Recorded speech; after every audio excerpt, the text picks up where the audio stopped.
In this nugget, you and I get to take a look at the concept of a hypervisor, including two different types of hypervisors and how they operate to create virtual environments for other guest operating systems to go ahead and run.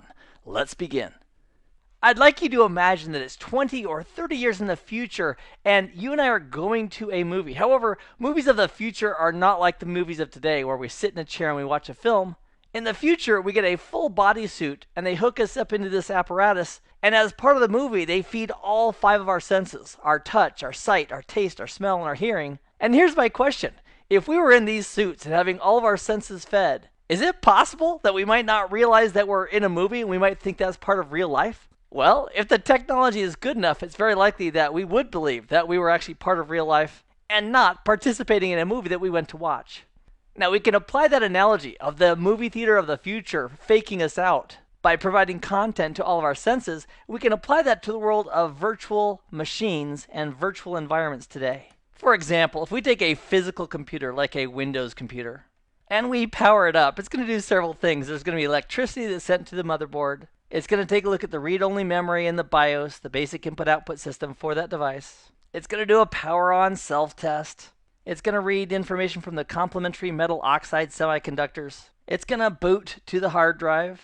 There's going to be a hardware configuration that somewhere looked at to identify all of the hardware and associated peripherals that are attached to this machine. It's going to load drivers, and that includes device drivers and system drivers. And eventually, when it's done, it'll create a user interface for a human to interact with it, whether it's a command line interface or a graphical user interface. Now, as part of this Windows machine booting up, it made a list as it booted up of the things that were attached to it. For example, is there a keyboard? Is there a mouse? Is there a monitor? Information about the drives, whether they be hard drives or optical drives or floppy drives. USB port information. The memory that's available to the system. The PC knows about all of those. And then with the appropriate drivers, it's taking advantage of those resources. Now, when we compare that to a virtual machine, when a virtual machine boots up, for example, it also could be Windows.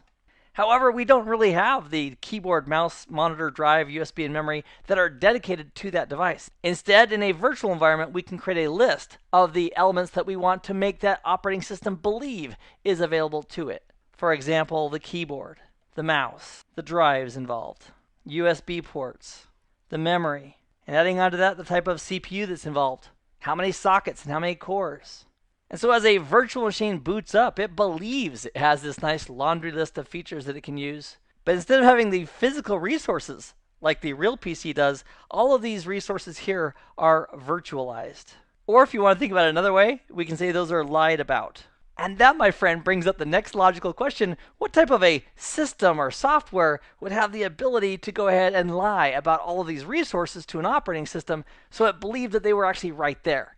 And the answer to that question is called a hypervisor. A hypervisor is some type of a system, normally in software, that emulates these resources so that other operating systems like Windows or Linux can actually boot up and believe that they have those resources available to them. I mean, from the operating system's perspective, it looks and feels like a keyboard. It looks and feels like this type of processor. So the purpose and function of a hypervisor is to create an environment for an operating system to run where that operating system believes it's the real deal. Now, regarding the types of hypervisors, there's basically 2. We have a Type 1 and a Type 2.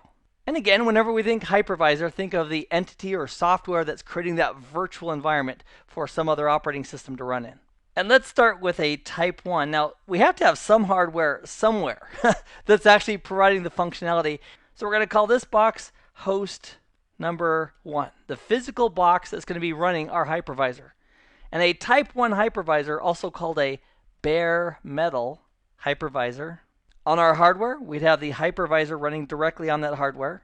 And then on top of that, we could have our virtual machines. For example, maybe we have a Windows virtual machine running as a VM. Maybe we have a Linux running as a VM. And the fun part is that the Windows machine believes that it's running on a real dedicated PC, when in reality, the virtual environment that Windows is running on this host, that VM is all virtualized. So this is an example of a Type 1 hypervisor, where we have physical hardware, the hypervisor runs directly on that hardware, and creates the virtual environments for these guests. A Type 2 hypervisor does not run directly on the hardware, and we have some type of a host operating system. For example, that host operating system could be Windows, or Linux, or Macintosh. So whatever our host operating system, Windows, Macintosh, or Linux, that's running and installed on that computer just as if it was a normal computer. But then on top of that, we'd run a separate application, and that separate application would be our hypervisor. So then within this hypervisor, we can create our virtual machines for Windows, and our virtual machine for Linux, or a virtual machine for iOS, which could include the iOS from Apple, or it could include the iOS from Cisco, depending on what type of environment that we're emulating. And because this hypervisor is simply just an application that's running, this same computer, which we'll call host 2, could also run other native Windows or Linux or Mac OS applications. For example, if they wanted to run a word processor or a browser or some other application, because the hypervisor isn't consuming the whole box. Now, regarding an example of a Type 1 hypervisor that runs directly on the hardware, a great example of that would be VMware's ESXi. And an example of a Type 2 hypervisor where we have a host operating system in place like Windows or Linux or Mac OS, and then we run the hypervisor as an application, examples of that would include VMware Workstation. Other examples of Type 2 hypervisors would include Oracle's VirtualBox, and GNS3 for emulating network environments would also fall into that category because there's a host operating system, the hypervisor is running as a specialized application, and then within that application we can virtualize devices. One of the cool things about a Type 1 hypervisor is that we don't have overhead from a host operating system like Windows or Linux or Mac OS that are going to consume quite a bit of resources as far as hard disk, memory, and CPU. If we have a Type 1 hypervisor, the only memory and CPU and resources that are taken up by default from the starting gate before we create any new virtual machines is the hypervisor itself.